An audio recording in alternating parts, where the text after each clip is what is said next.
gracious, and all-wise God, we come before you, Lord, today. Thank you for this day. Lord, we thank you that things are improving weather-wise. We thank you that things are on the mend season-wise. We have some concerns with the political climate. We have some concerns with some of our health challenges. But we know you are in charge. And all we have to do is just put our hope, trust, and faith that you're going to bring us through. And Lord, we're just saying once again, thank you for how you kept us. Thank you for how you have made provision for us. Thank you for how you are keeping us, sometimes in spite of us. Lord, there are many things sometimes that come along to trouble us, but you said in your word, we can cast every care. It doesn't say small cares, doesn't say big cares. You said every care. We can cast every care to you because you care for us. And for that, once again, Lord, I'm just saying thank you.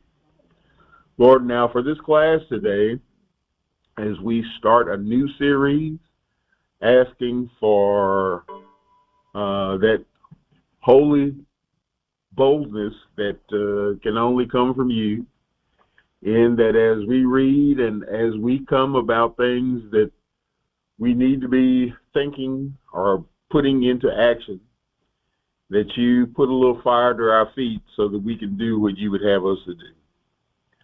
Once again, we'll be careful to give you the praise and the glory that you are due as a result of us sharing this lesson with others. We bless you, we praise you, we magnify you, and glorify you in Jesus' name. All righty. Well, we are starting a new series called Queens of Resistance. And letting you know now, my counterpart, my sister, is going to be helping me out for this series. So I know there's at least one time we're going to tag team. Then there's at least one time that she's going to be teaching. She don't know it yet. Now she knows. In any event, we're going to be taking a look at this month some women who played a pivotal role in the Bible and also played a pivotal role in our civil rights movement. So, here's my first question. Is the civil rights movement over? Is it ongoing, or has it become stagnant? Okay, so here's this first question. It's still going. It's still going. All right. So here's that first question. The next question. What do we need to do to keep it going?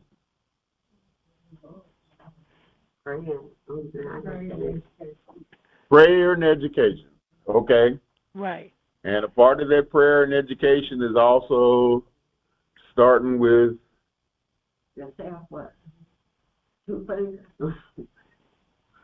a letter. Voting. Okay? So we'll be talking, just bear that in mind. We're going to be talking about that in just a second. All right? Well, our main character that we're going to be talking about today is a lady named Deborah. Mm-hmm. And we read about her in the book of Judges. Now, what has happened in the book of Judges up to this point? Joshua has died. A lot of them that came up with Joshua have died. And so as a result, just like in our generation, a whole lot of our leaders, a whole lot of those that were pivotal in our history have died. So there's a generation coming up behind that either need to be trained or have decided to do what it says about 10 times in the book of Judges. 10 times in the book of Judges, there's a little phrase that just gives me, I'm going to use this old phrase, gives me the heebie-jeebies. And that is, America did evil. I'm sorry, the Israelites did evil in the eyes of the Lord. 10 times it says that. And as a result, there are also that many judges that come along to take over. So, we got that planted in our brain. There were 3 judges that came before Deborah. Each represented a new generation that had turned away from the Lord and needed a leader to defeat their oppressors, because every time there was a little cycle that took place that I think you have a 4-cycle graphic in your handout. It says it starts with sin, then it goes to servitude. I'm using S words. Sin, servitude, they cry out to God for supplication. What does God do? God saves them. And I'm going to add an extra S in there. Then there's a period of silence. There's a period where they're just quiet. And then what do? They start sinning all over again. So 10 times they do this in the book of Judges, and then 3 times when they're talking about the king. So the first judge was Othniel. He captured his stories in Judges chapter 3, verses 9 through 11. I know it's going to seem like I'm jumping all over the place, but I'm going to read the first little part to Judges. So Judges chapter 3, starting at verse 1, it says, "These are the nations the Lord left to test all those Israelites who had not experienced any wars in Canaan. He did this only to teach warfare to the descendants of the Israelites who had not previously had any battle experience. The 5 rulers of the Philistines, all the Canaanites, the Sidonians, the Hivites living in Lebanon mountains, from the Mount Baal Hermon to Lebo Hamath. They were left to test the Israelites to see whether they would obey the Lord's commands, which he had given their ancestors through Moses." So when did this start? This was started right after they got out of Egypt. God started saying, okay, this is what you need to do. This is what you need to do. This is what you need to do. And what did they do? They didn't do what they were supposed to do. Oh, here it is. They took their daughters in marriage and gave their own daughters to their sons and served their gods. You hear what this is? So, that's a hot mess. Then verse 7 says, the Israelites did evil in the eyes of the Lord. They forgot the Lord their God and served the Baals and the Asherahs.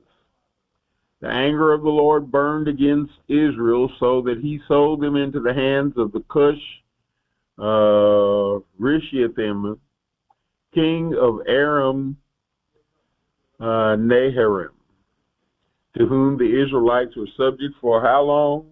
8 years. Excuse me. But when they cried out to the Lord, he raised up for them a deliverer, Othniel, the son of Kenaz, Caleb's younger brother, who saved them. Now, who was Caleb?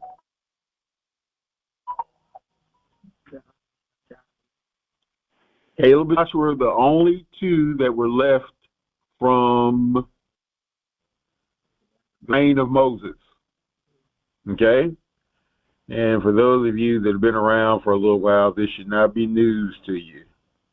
Mm-hmm. It should be already part of your history. Mm-hmm. Verse 11. So the land had peace for 40 years. Then Othniel, son of Kenaz, died. So then who took over? Ehud. Again. The Israelites did evil in the eyes of the Lord, and because they did this evil, the Lord gave Eglon, king of Moab, power over Israel. So now the Moabites are taking over them. Getting the Ammonites and the Amalekites to join him, Eglon came and attacked Israel, and they took possession of the city of Palms. The Israelites were subject to King Eglon of Moab for 18 years. So now, for 18 years, they were being punished. We got it?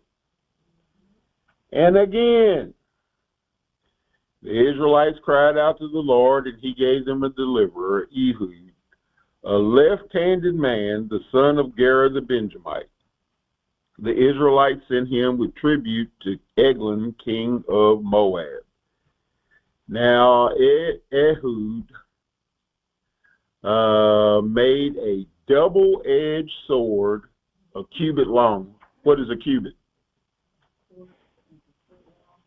Mm-hmm. It's the distance between your wrist and your elbow. Okay? So it's about 18 inches. Okay? If you walking around with a knife this long, ain't somebody going to notice? Mm-hmm. And if it's a knife on both sides, ain't somebody going to notice? Mm-hmm. All right, here we go.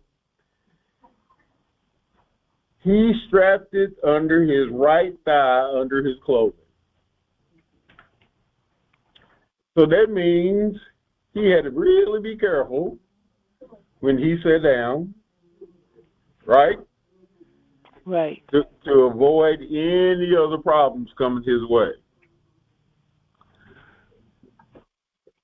Here's the part I love, and this is the part that just gives you instant memory. After Ehud had presented the tribute to Eglon, king of Moab, who was a very fat man.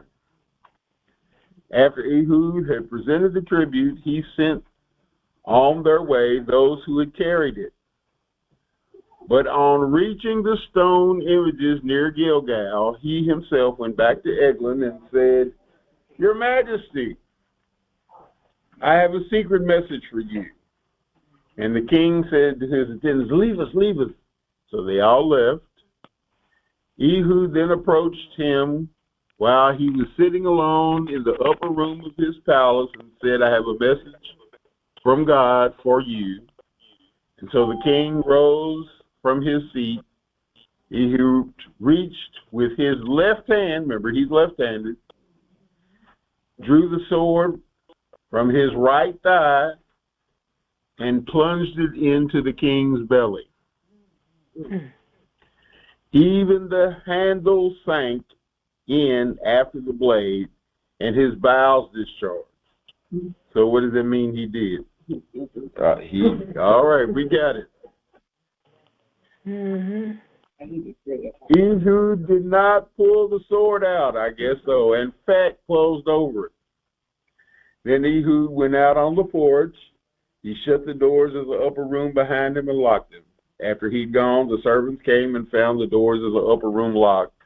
He said, "Well, he must be relieving himself in the inner palace of the palace, inner room of the palace." They waited at the point of embarrassment, but then when he did not open up the doors, they took a key and locked him, and they saw their Lord fallen to the floor dead. While they waited, what happened? Ehud got away. He passed by the stone images and escaped to Sarah.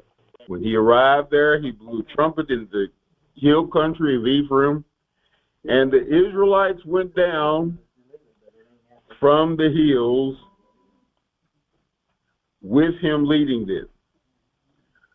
And he says to them, "Follow me, for the Lord has given Moab, your enemy, into your hands." So they followed him down and took possession over the fords of the Jordan that led to Moab. They allowed no one to cross over. At that time, they struck down 10,000 Moabites, all vigorous and strong, not one escaped. That day, Moab was made subject to Israel, and the land had peace for 8 years. So now, 80 years. So now, the first time, how long did they have? 40 years of peace. So it's 40 years of silence. Remember, I gave you in that cycle, you had sin, you had servitude, supplication, salvation, then you had silence each time, and then sin again. So the first one was 40 years.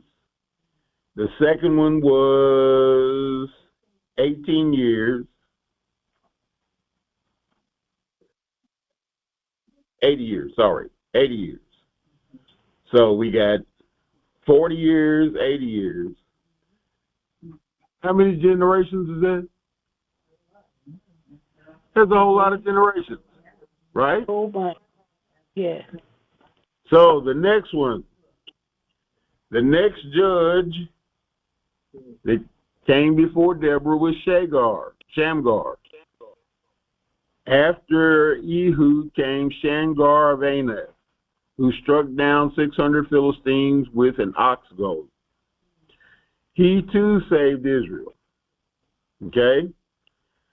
So it doesn't say specifically how long he was there. Then we get to my favorite part in Joshua chapter 4. Yes, ma'am. For us, it was a generation would be considered 20 years. Now they're saying that that's changing. In slavery, it would be probably like 13 or 14 years. It was not long. Yep. So we now come to Joshua chapter 4, verse 1, and it says, Judges, sorry. Judges chapter 4. It said, the people of Israel kept right on doing evil in God's sight. With Ehud dead, they sold them off to King Jabin of Canaan, who ruled from Hazor. Sisera, who lived in Harosheth Hagoam, was the commander of his army. The people of Israel cried out to God because they had cruelly oppressed them with his 900 iron chariots for 20 years. Here we go. Deborah was a prophet, the wife of Lapidoth. She was judge over Israel at that time. She held court under Deborah's palm between Ramah and Bethel in the hills of Ephraim. The people of Israel went to her in matters of justice. She sent for Barak, son of Abinoam, from Kadesh in Naphtali, and said to him, "It has become clear that God, the God of Israel, commands you to go. Go to Mount Tabor and prepare for battle. Take 10 companies of soldiers from Naphtali to Zebulun." So now, we see there's some tough times here. So when Miss Deborah comes along, Judge Deborah comes along, we see that many of us would say we have a problem. Houston, we have a problem. Here, she's saying, I have an opportunity. And it said, remember it said she was a prophet? Huh? Right? What is the difference in a prophet and a priest?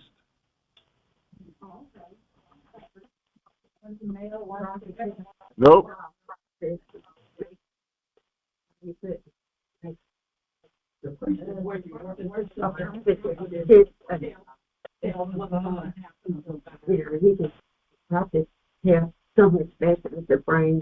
Okay, how about this? The prophet brings the message from God to the people. The priest takes the message from the people to God. Okay? So, Deborah lived in very bad times. Why were they bad times? Because we've already said, it says that favorite statement, and Israel did evil in the eyes of the Lord. Okay? We find that 10 times. We've already talked about the 3 men. Deborah's reign, we're going to find out, is, so there was 20 years of oppression. Then there were 40 years of silence. And the counterpart for Deborah in the civil rights history is a woman named Fannie Lou Hamer. Now, prior to coming to St. Stephen's years ago, how many of you have ever heard of Fannie Lou Hamer? Mm-hmm.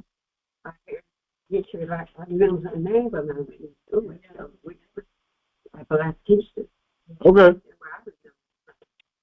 I didn't, Dave. Nope. Here's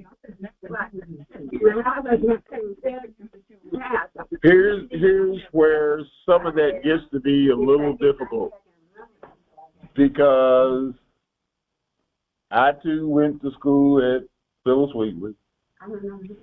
I remember trying to get a little Black history started being taught at my next school, which was Birch. How'd that go over, Dave? That didn't go over. My mother got called to school.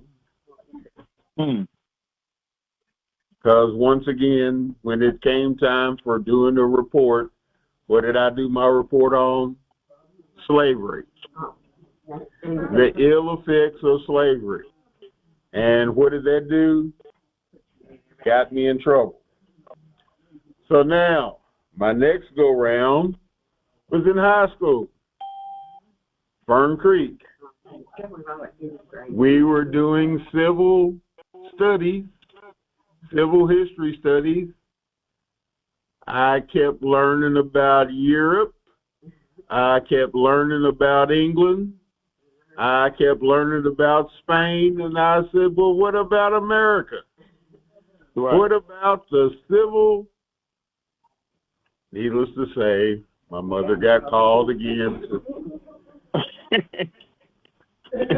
So, needless to say, I didn't hear about Fannie Lou Hamer.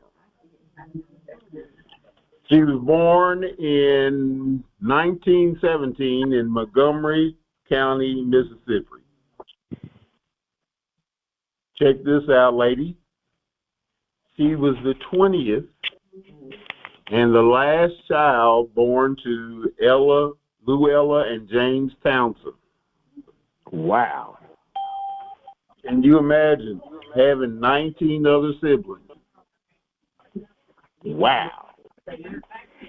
That was a norm, right? She grew up in poverty, and at age 6, she joined the family business, which was picking cotton. By age 12, she left school to work for the family business. She got married. She married a man named Perry Hamer. And they worked for a man named B.D. Marlowe until 1962. Because she was the only worker who could read and write. She also got to be the plantation timekeeper. Despite everything, despite the crazy attitudes of the Kennedy administration and Congress, despite the hostility of the solid white South, despite the beatings, the jailings, Ku Klux Klan, and the White Citizens Council, despite all of this, the civil rights movement continued to gain momentum into the early 1960s. In fact, young black women joined the cause. These young women were from outside the South coming to join the cause and created what was known as a mind and life-altering experience. Most of them were fresh from college, and so some of those restrictions they didn't feel applied to them. Now suddenly, they were given rein to challenge Southern sheriffs, and did they have the nerve to do so? Yes, they did. In fact, one of the ones that had the nerve to do so was Fannie Lou Hamer. So, as I said, from age 6, she picked cotton with her family. She attended a one-room school provided for the sharecroppers' children that was only open during picking season. I'm sorry, between picking seasons. She loved reading. She excelled in spelling bees, reciting poetry, and by the age of 12, like I said, she left to take care or to help her parents. And also, wouldn't you want to be married at age 12? All right. At age 13, it was said that she could pick 200 to 300 pounds of cotton daily while she was living in an era with polio. Okay? So, she continued her reading. She continued her Bible study skills. And later, she was recognized for that. And after the plantation owner discovered her literacy, she was, as I said, one of the timekeepers. Her husband tried to start a family, but she was subject to what was known as a Mississippi appendectomy. What? A Mississippi appendectomy, Oh, I don't know. which was Okay. a hysterectomy for black women. Okay. Okay? It was forced sterilization. Okay. Just the same, she adopted two girls, one of which died during an internal hemorrhage because they wouldn't let her into the hospital. So, here's that first,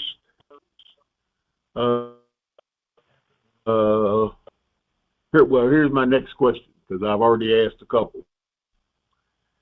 During tough times, how have you responded? Yesterday got passed. Today was facial. Okay. Me being retired, I'm not situated with no job, so I can kind of speak out and kind of do what I want as far as I could do. So that's a positive one. So you are active. There you go. Because once again, we're going to see she got fired because she started. We're going to see what happened to her. Anybody else? I attended quite a few Black History events this past month, just trying to get myself educated. Okay. Yes, ma'am. The tough times have made us learn a little bit more, have made us respond a little bit different, pray a little bit more. Okay? So, here's that next strange question. What tough time has God not brought you through? He's always brought me through. Every time. Always. Yes. That is correct. Sometimes it might not have been the outcome we anticipated. But we all came through it because it was going to work out for our... So, what if you had been a young woman and was ready to start a family and a doctor performed a hysterectomy without your consent? Back then, you didn't have much of a choice but to suck it up. Today, what would you be doing?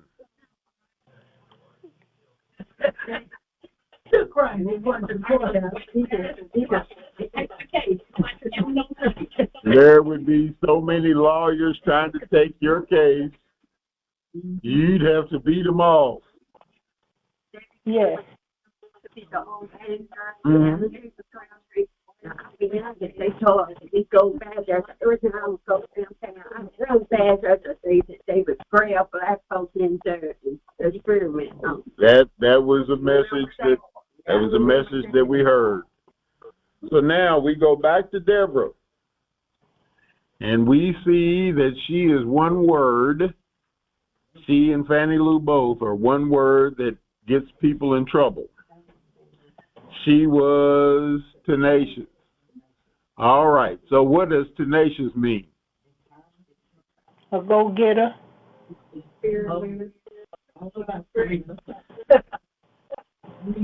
So now, here's that question. Does tenacious mean that she might not have ever been afraid? Does tenacious mean that she questioned everything that went on? Yes. That's the key. You can be as determined as you want. You can question as much as you want. But when God says move, you got to move. Yes. So, The Israelites did evil in the eyes of the Lord. Their pattern went through just like it always had. We read about the adultery of the land. When they chose new gods, war came to the city gates. And that was when she delivered a message to Barak that it's time to do a little fighting. And we're going to see the part that just really got to me. Judges chapter 4, verse 6.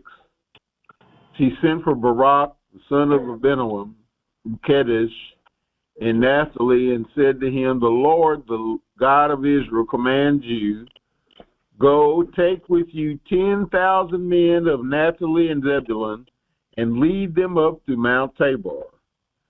I will lead Sisera, the commander of Jabin's army, with his chariots and troops, to the Kishon River, and give him into your hand. What does this man say? If you will go with me, I will go. But if you don't go with me, I won't go. Okay? And so how does she respond? Certainly I will go with you.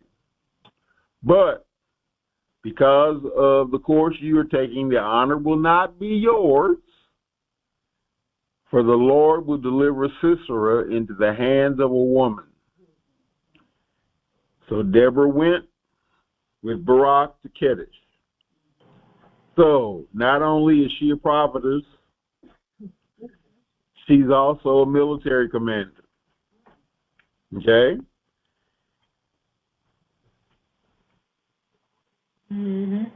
Because what we find and what we're going to find in next week's lesson, which means you're going to have to come back in order to get that little spiel, we're going to find out that she's quite solid. She's quite a solid woman. All right? And once again, her tenacious counterpart is Fannie Lou Hamer. He organized a group called SNCC that took many young women to work in their own way, in spite of brutal racism, to fill official positions of leadership. August 31, 1962, she and 17 others attempted to vote, but failed the literacy test, which meant that they were denied this right. 62. December 4th, returning to her hometown, she went to the courthouse in Indianola to take the test again, but failed and was turned away. She told the register, you'll see me every 30 days until I pass. In January 63, she took the test a third time. She was successful and informed that she was now a registered voter in Mississippi. But when she attempted to vote that fall, what happened? She had to pay the poll tax. What was the poll tax?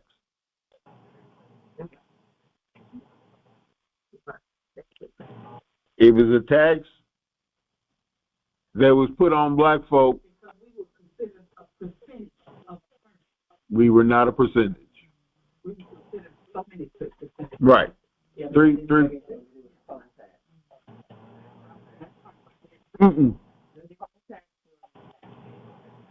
a government revenue raising measure that was supposed to help them raise money. And it was supposed to be fair. That's what I thought. But during Reconstruction, they made it only against Black people. It was for everybody, but they never just. All right. So, what did she do? She paid the poll tax. She had her receipts. But what happened to her? They came up with something else to keep her from voting. So she became more involved in SNCC, which was the Student Nonviolent Coordinating Committee. After all the little crazy things that gone on, she also started going to the SCLC meetings where she taught classes and took care of various SNCC workshops. She traveled to get signatures, petitions, and a bunch of other things. In early '63, she became a SNCC field secretary for voter registration and welfare programs. And she went back to Mississippi. This is where we found out that she'd also been fired. Her husband had to work, but she got fired.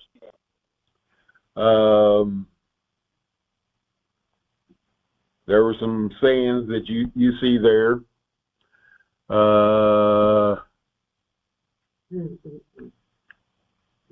She moved from home to home because it wasn't safe for somebody to be, it's bad when you can't even stay in your own home. There were, it says on September 10th, 1962, she and a friend were shot at 15 times by people that didn't know how to shoot. They were some, well, never mind.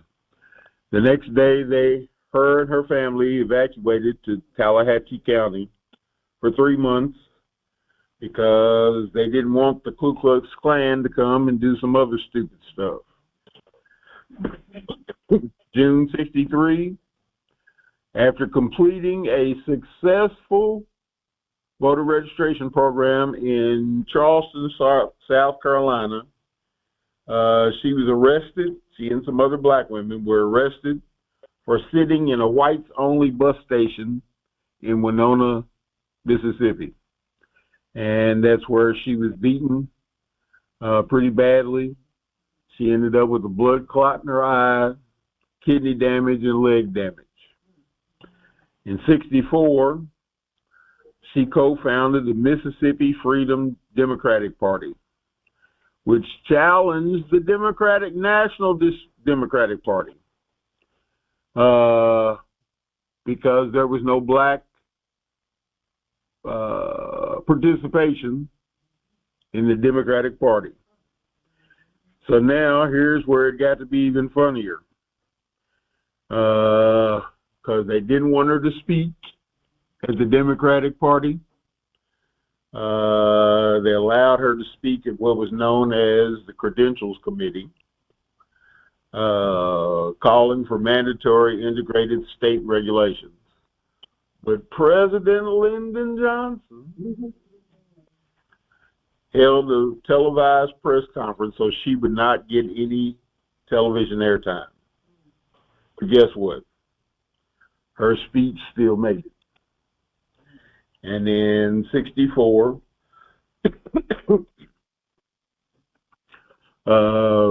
she helped organize Freedom Summer, which meant that a lot of black and whites helped in the voter registration in the South. Later in '64, she announced her candidacy to the Mississippi House of Representatives, but was barred from the ballot.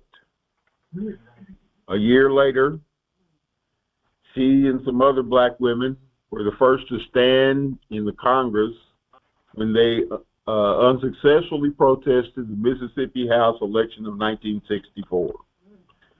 She traveled extensively, giving powerful speeches on behalf of civil rights. And in 1971, she helped to found the National Women's Political Caucus. Frustrated by the political process, she decided she would go for a different strategy for racial equality. And in '68, she began what was known as a piggy bank. And what was a piggy bank? It was money to provide free pigs for black farmers to breed, raise, and slaughter, which meant that they, in turn, could help others and form a freedom farm cooperative, which meant that was when a lot of black folks got to be farmers. Now, here's that part that I find most amusing, is that we had farms, we had property, but what did we do? I got tired of getting up at the crack of dawn to work from sunup to sundown, and I decided I'm now going to go work for the industry. So now,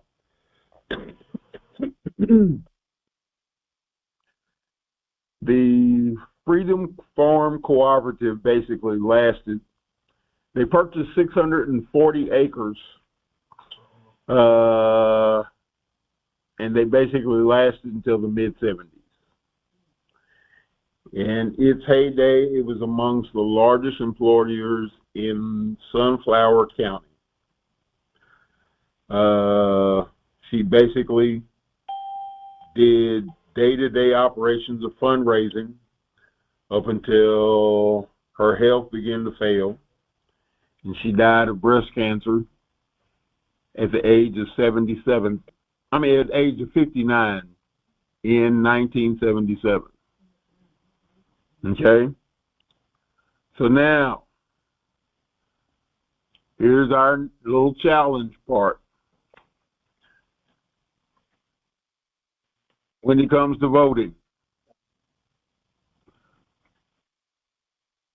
why would you not vote? Social media, misinformation, social media. All right. So yes, we do have a lot of misinformation out there. Now here's that crazy part. For every element of bad social media that's out there, there's a lot of intelligent media, one of which I've been telling you about for years, and it's all the way across the United States. It is called ballotpedia.org. Go there. Put in your address, and it will give you who's on your ballot. There you can read a little information about them. Ballotpedia, BALLOTPEDIA.org.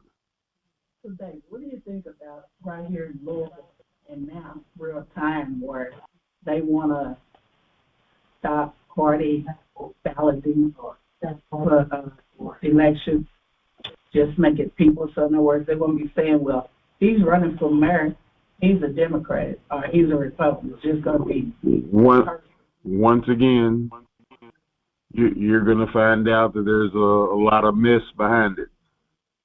And as a result, Kentucky's going backwards. And a lot of governors trying to pull us forward. You got a bunch of other representatives and senators trying to pull us backwards. And what do we need to do? Speak out and vote. Let others know what they are doing. You know, the man get ready to retire, so. He's given up part of his power. Right. So now, is voting so important that we should be willing to die for it? Hello. Is voting so important that we should be willing to die for it? Yes. There are parts of our country still that it's difficult for people to get there to vote. Still. This is 2000 what? And it's still difficult. No. So, what, if anything, would be a discouragement from you voting? Because a lot of men. You. Just you. I mean, 1 year so till I got 18, 16, I didn't vote every year, but 1 year in the hospital. That makes two of us. The only time I've not voted was I was having surgery. I was in the hospital. I couldn't, and back then you couldn't do like you do now. Right. Yeah, and all my kids vote.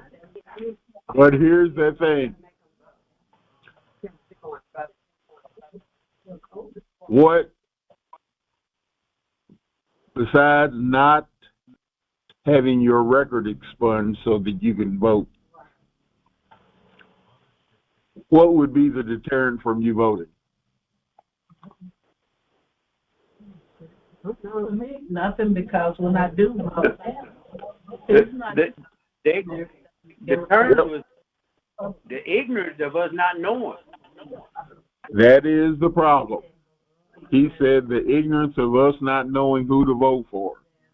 I just gave you, if you don't know how to get to Ballotpedia,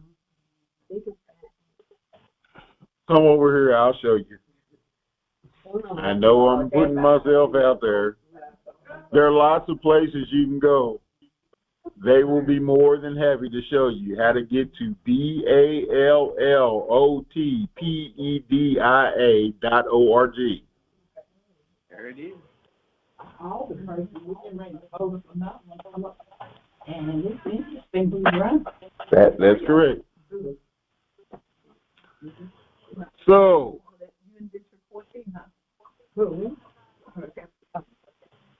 here it is.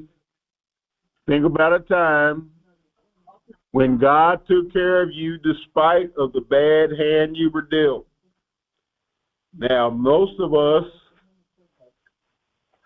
well, yeah, I'm going to go ahead and I'm going to ask this. How many of you are card players? Cards.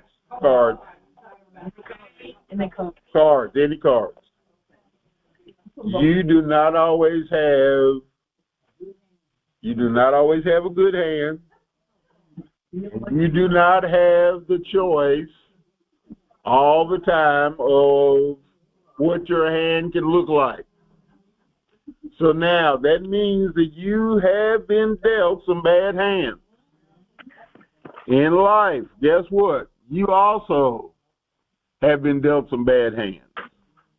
But how did those bad hands strengthen you? You got to work with what you got. Work with what you got.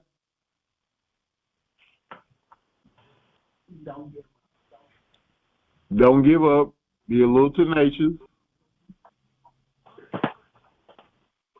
Be a good sport about it.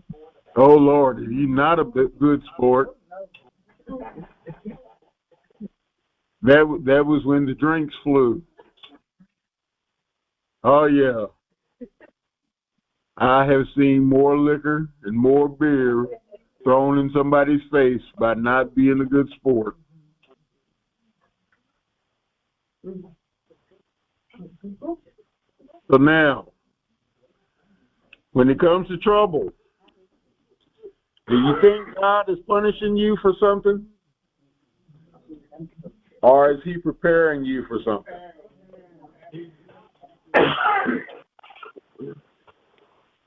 Romans 8:28 says whatever it is, he's going to work it for what? The good. As long as we love him, that means we're trusting him to work things out on our behalf. Well, what if I just got dealt another bad hand? Okay, God, whatever it is, okay? What is the most important lesson, and here's where I really want your feedback. What is the most important point from this lesson that you would want to share with a young black person?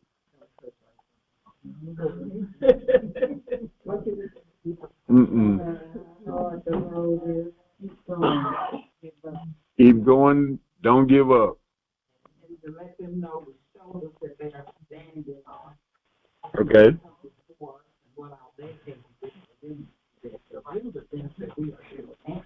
All righty. Look at our past history.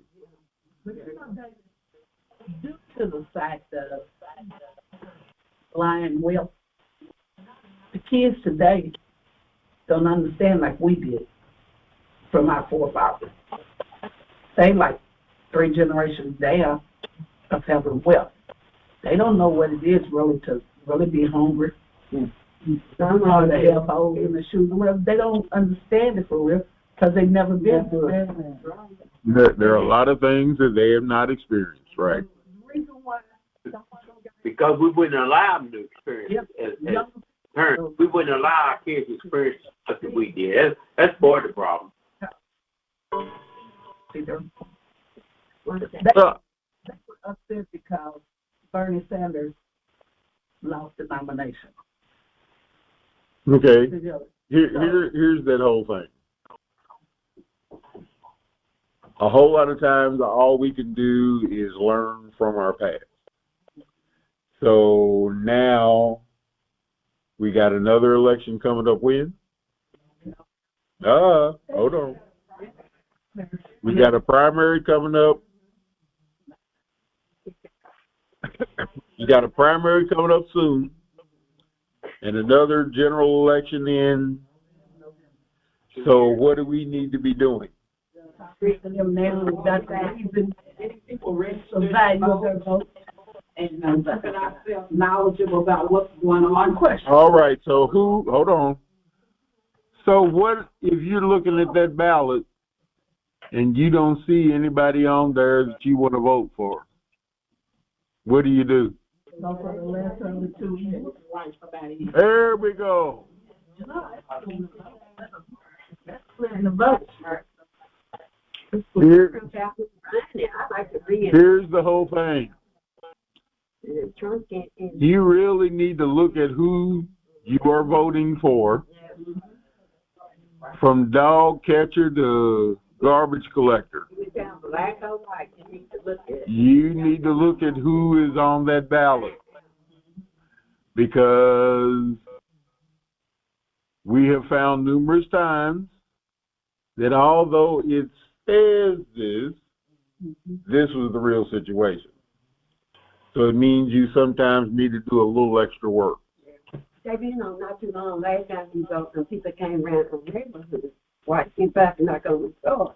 If they got asked a person, I said, the main thing I want, if you don't come to see me on nothing about you, you need to come, and present yourself. That is one of the reasons I want to know who I'm voting for. That many of our elected officials have now started coming a little bit more frequently than just at election time, because just by showing up then means that you ain't nothing but after one thing, and that's our vote. But if you're really interested in what's going on, you're going to come by more frequently. Okay? So, what do we need to do? We need to thank God for the tenacious spirit that he gives us for times of trouble. We all going to have some troubled times. But we need to be ready. We also need to encourage those who are in a rough spot by any means necessary so that God gets the glory. Because not every situation is going to be one of those that we like. And having to talk somebody through a situation where they have been exposed to something that they don't like, having to encourage them in spite of, that's what you need to do. You also need to share with others how Christ overcame the issues of death, burial, and resurrection for us to have everlasting life. Our giving helps those in a troubled spot, whether it's, here's that part I love. It might not be me in trouble this time, but when I'm asked to give, if I'm in a position to, it's best to, because you never know. And when things aren't going well, remember how God brought you through your past and share that with someone that's struggling. You'll find out that by sharing your story, even though things might not be the best right now, you're going to remember that, oh, wait a minute, God brought me through. So it's going to give you a different focus. All righty? Next week is Ida B. Wells is our civil rights person that we're going to be looking at. She was a bad little woman. All righty? So now,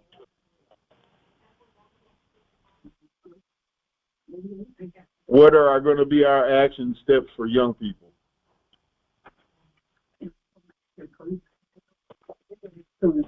We're going to do information. We need to inform them. Social media is not always giving them the truth. A lot of us, all they're looking at is they're sitting talking, and it's not giving them the truth. I'm smart enough. I bet they're smart, but I'm smart enough to show my kids that you don't know what's really going on. Had the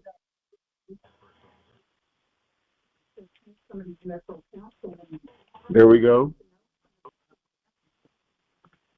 We're voting on a ballot that's voting for a name because we're accustomed to that name.